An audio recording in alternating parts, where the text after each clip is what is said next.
नमस्कार, जय श्री राम। हम हई जमाल खान। आज आपके मुंबई सिटी के एगो ऐसन कहानी दिखावा तानी जो नाजायज संबंध पे आधारित बा। आई देखल जाओ।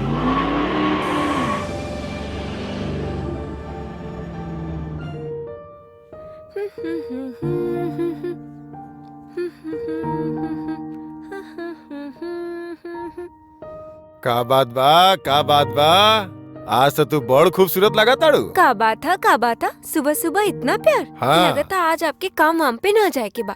अरे काम वाम तो होत रही। ई जौन लिपस्टिक बा ना, एकरा से हमनी के पेट में कितना बीमारी होखेला। वो कैसे? वो भी हमनी के लिपस्टिक से? हाँ, वो भी ऐसे। हटिया, सब लिपस्टिक खराब कर देनी आप हमार। अरे कुछ नहीं क्या भाई, चला ना।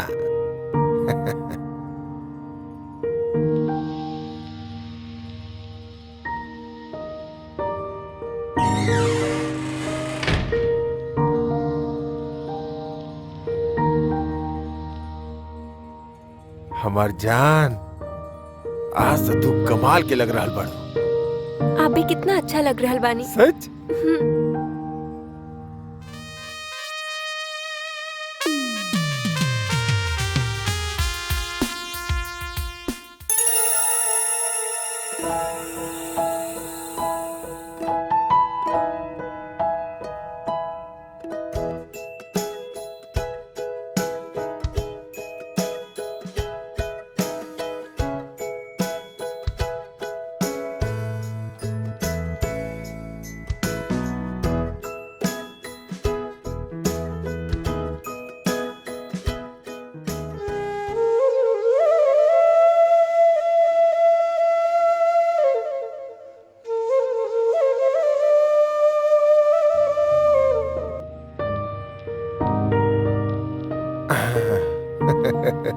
हम आपसे बहुत नाराज बानी। वो कौन बात खातिर जानू? आपके प्यार सिर्फ 2 मिनट खातिर होखेला।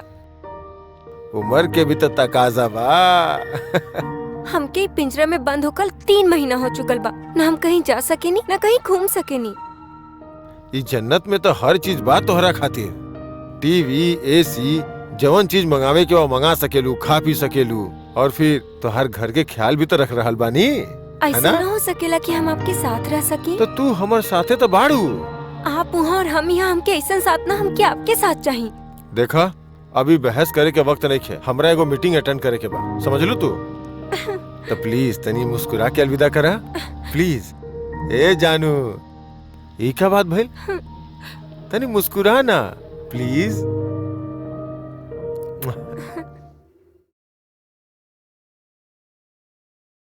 रसिक और रूबीना दोनों अपन जरूरत पूरा करत रहले। रसिक 50 साल के उम्र के दहलीज पार कैला के बावजूद भी बहुत तैयास रहले। दौलत से तो रूबीना के पा लेले, लेकिन ओकर प्यार ना पा सकी, ना ही ओकरा समय दे पावत रहले। रूबीना यही मौका के फायदा उठा के अपन पुराना आशिक साहिल के साथे नाजायज संबंध के खेल खेलल शुरू कर देलस।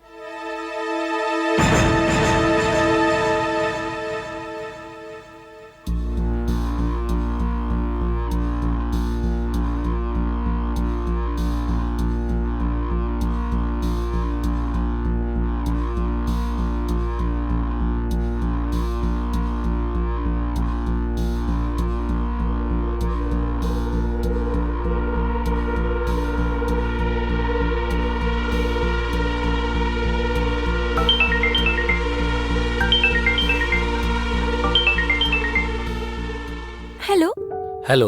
कहाँ बड़ा तू? हाँ डार्लिंग। हम तुहार फोन कब से ट्राई करत रहनी। कब से ट्राई करत रहलू? बहुत देर से तुहार फोन ही ना लगत रहे, नॉट रीचेबल। कब से ट्राई करत रहनी तो के फोन हम। अरे यार, हमके थोड़ा काम रहल और हम थोड़ा बिजी रहनी।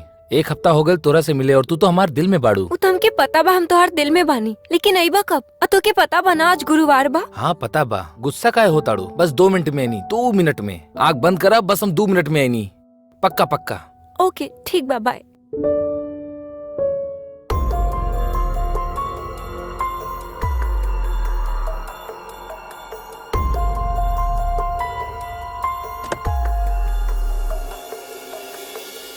हेलो। अरे जान, आई एम सो सॉरी। हम तोरा फोन करे खातिर भुला गए नहीं। एक्चुअली हम यहाँ बहुत काम में फसल बानी यार। कब फ्री हो जाए बाप? आज भी मीटिंग बा जरूरी। देखा अब कल जुमेरात बा, परसों जुम्मा, ओकरा बाद पूरा हफ्ता तोहरा साथे। हमके बात न करे के बाप से, आपके हमार बिल्कुल फिक्र नहीं खे। अरे ऐसा मत कहा जानू, तोहरे खातिर तो ये सब काम कर रहल बानी हम।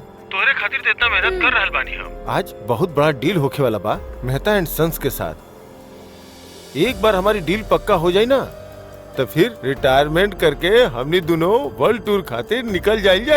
रहे दो, आप न बस बातन के शहंशाह ना, बाड़ा। ना, ऐसा मत कहा। लगता डोर पे क्यों बा, धोबी होखी, हम कपड़ा लेके आवतानी। अच्छा ठीक बा, अपन ख्याल रखिए। ओके हाँ, हम आपके बाद में कॉल करतानी। ठीक बा, बाय बाय।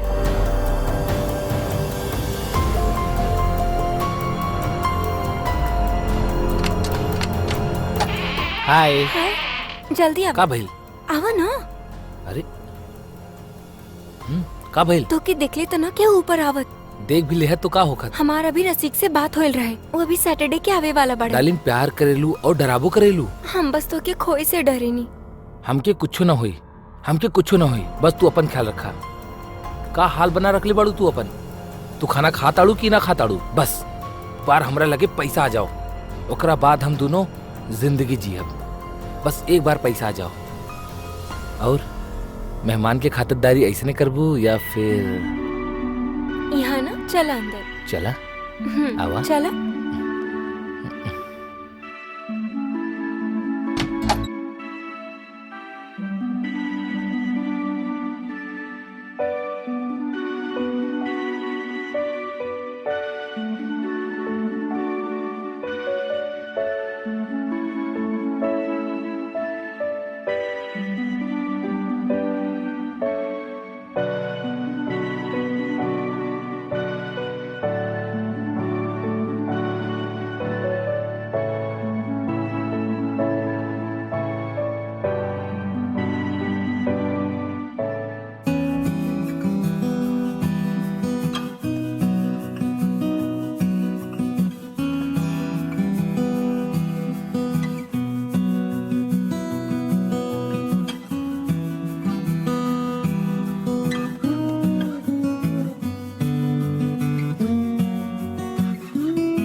रुबीना के आवे वाला ई तूफान के जरा भी अंदाजा ना रहे। उधर साहिल बिना खौफ अपन प्यार के परवान चढ़ावे खातिर लागल रहे।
का भइल? हमके यहाँ से तू दूर ले चला, यहाँ हमार दम घुटेला। तो के पता बा हम कब तक कैसे तो से छुप छुप के मिलत रहब। हमने के भी तो अपन जिंदगी पूरा खुल के जिए के हक बा, जैसे और लोग जिएलन वैसे का हमने के हक न हो एक दूसरे से मिल के साथ जिए के। अरे जानू तोरा के कब की लेके चल जाती, लेकिन का करी, काम में फसल बानी। जैसे काम कंप्लीट हुई ना तो सीधा हम दोनों इतना दूर चल जाई तब कि हमके फिर केहू न देखी। जौन चाहब हमनी ऊ करब।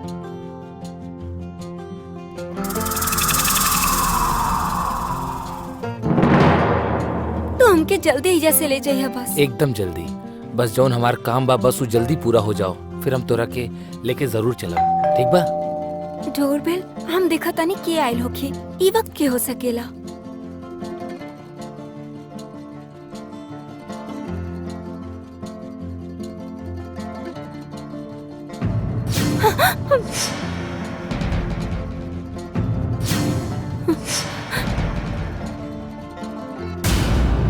का भाई?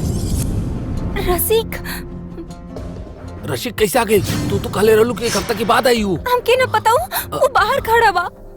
अब का करी हम? बोला कहाँ जाई? हमके न पता, बट कहीं भी जा तू, पर अभी जा। अरे तो हम कहाँ जाई? धीरे बात करो, सुन ली। अरे यार कहाँ जाई हम? तू अब कहीं भी जा, लेकिन जा जल्दी। अगर वो देख ली तो बहुत प्रॉब्लम हो जाए, तू जा जल्दी यहाँ से। अरे हमके छुपे की जगह बताओ, हम कहाँ छुपी? तू कहीं भी छुप जा। एगो काम करो, तू बाथरूम में छुप जा। हाँ प्लीज, हाँ अभी छुप जा प्लीज। वो देख ली हमने के साथ में तो प्रॉब्लम हो जाए। प्लीज प्लीज अभी छुप जा। हाँ प्लीज। हाँ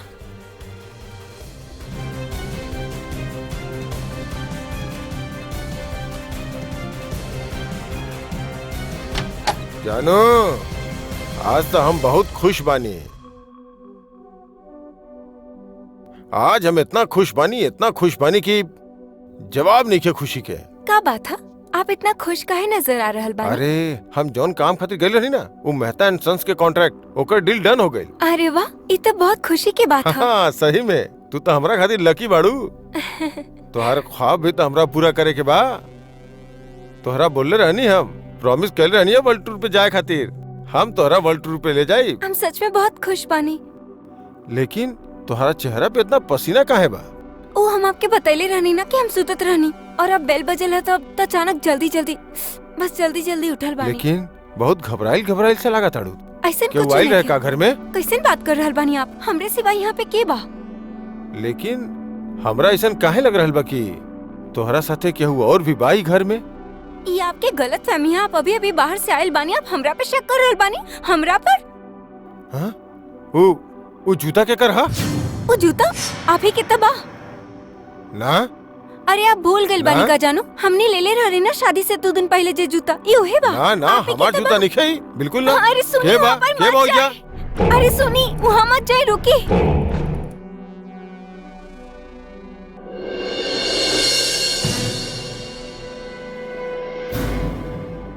तू तो कहत रहलू कि घर में केहू नहीं खे, वहाँ बिस्तर बिखरल पड़ल बा और वहाँ कोनो मर्द के कपड़ा भी पड़ल बा। के कर हा? कैसन बात कर रहल बानी आप? आपके सिवा यहाँ पर केहू ना आवेला। तो फिर कपड़ा के कर हा? वो आप ही के कपड़ा बा, हम बस। झूठ मत बोला, वो हमार कपड़ा ना हा। समझ लू तू एगो जलील औरत बाड़ू। का कुछ ना कहनी हम तोरा खातिर। तो हर खुशी के हमेशा ख्याल रखनी हम, तो हर परिवार के संभलनी, और तू हमरे के बात के ही सिला दहलुआ। ना रूबी जान ना, अब तू हमारी जिंदगी में ना रहबू। ऐसन मत बोली प्लीज। ना रूबी जान, अब तू हमारी जिंदगी में ना रहबू। हम तोहरा खत्म कर देब, हम तोहरा जान से मार देब, समझ लू ना? आप प्लीज हमके हम माफ कर तोहरा देना। ना छोड़ब। हम ना, हमके माफ बचाओ। साहिल, हम तोहरा केहू ना बचा पाई। साहिल बचाओ।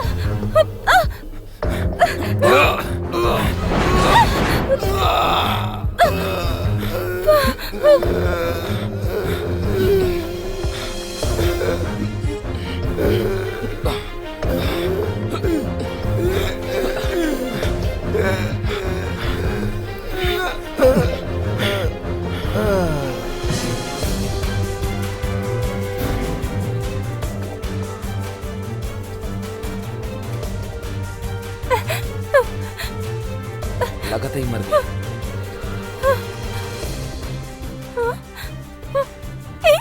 ए का कहला तू?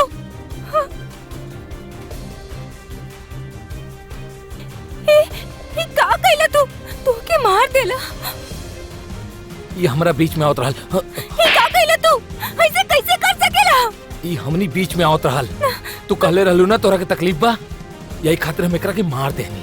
पर हम तो के मारे ना बोले रानी, तू गलत कहला ही। कुछ गलत ना कहनी। शोर मत करा। हम अभी पुलिस के फोन लगाई।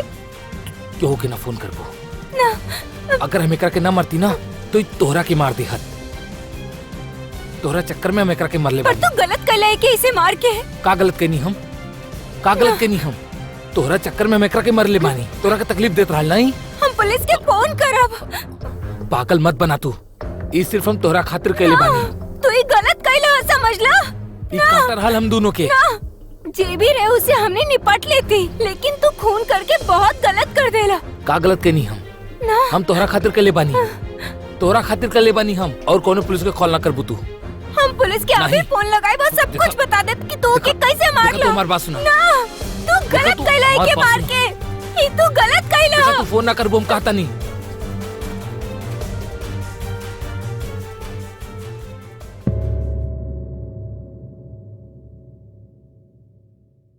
तू समझे के कोशिश कर। हमके पुलिस के फोन करके सब कुछ बतावे था। हमने से बहुत बड़ गलती भइला और आज न बताइनी ना पुलिस के तो हमने के सारा उम्र डर डर के जिए के पड़ी।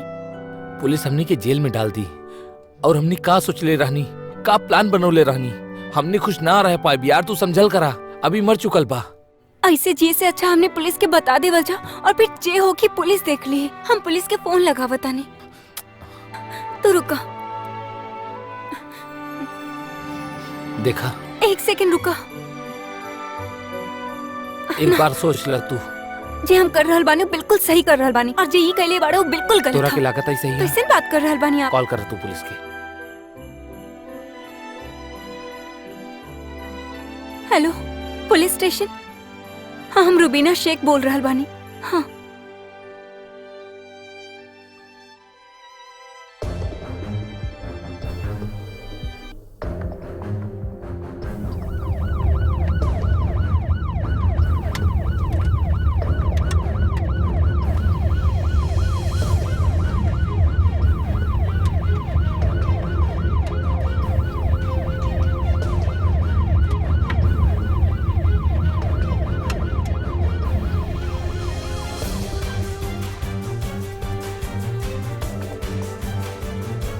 रुबीना शेख के बा हम और ई के बा?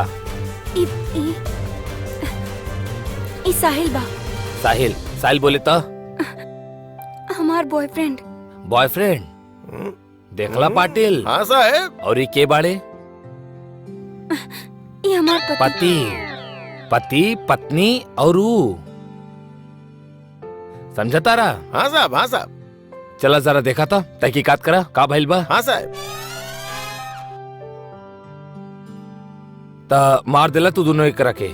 सर हमने की माफ कर दी। अगर साहिल इनके ना मारते तो ये हमने के मार देते। सर हम जानबूझ के ना मरले बानी इनके रखे। तू हमरा के बताइबा अब का भइल बा?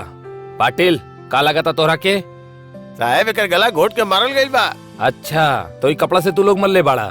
सर वो हमार गला दबा के वो हमके यहाँ पर पटक देले रहन, तभी वो पीछे से आके ऐसे गला दबा देले है। तो गला दबा के मरले बाड़ा। हाँ साहब गला दबा के मर ले। पाटिल पैसे वाला लगा था ना? बहुत पैसा वाला बस। अरे तू दोनों एक रखे पैसा के खातिर मरले बाड़ा? अरे नहीं सर पैसा के हमने खातिर पैसा खातिर ऐसा कुछ न कहनी है। इस सिर्फ हमके बचावत रहलन। पाटिल लाश के पंचनामा बनावा। हाँ साहब। फोन करा एम्बुलेंस के और लाश के पोस्टमार्टम के खातिर भेजा। और ये पुलिस स्टेशन में पता चली कि मरले बाड़े या फिर सेल्फ डिफेंस में भेल बा। मैडम ये दोनों के लेकर चला। अब जौन भी होई पुलिस स्टेशन में देखल जाई। सर हम चुप रहा। चला पाटिल चला चला जल्दी चला चला चला ए, चला चल, चला चल। चला चला जल्दी चला आवा, चल, चला चल चल चल चला, चल चला। जल्दी चल। चल।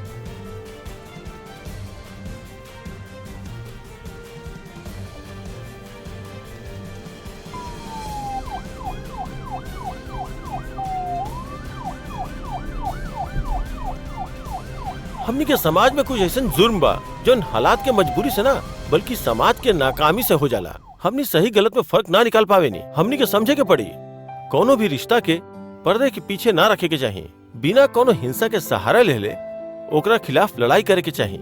रशीद के हत्या हो गई। साहिल और रुबीना के 20-20 साल के सजा सुनावल गई। 3 जिंदगी ऐसन जौन प्यार पावल चाहत रहे उ तबाह हो गए। ई कहानी दिखावे के मकसद सिर्फ ई रहे कि आप कोनो ऐसा नाजायज संबंध मत बनाई जेकरा से अपन हंसत खिलत जिंदगी तबाह हो जाए। हम जमाल खान आपसे विदा लेता नहीं। अगला हफ्ता फिर मिले जाए एक नया कहानी के साथ। जय हिंद।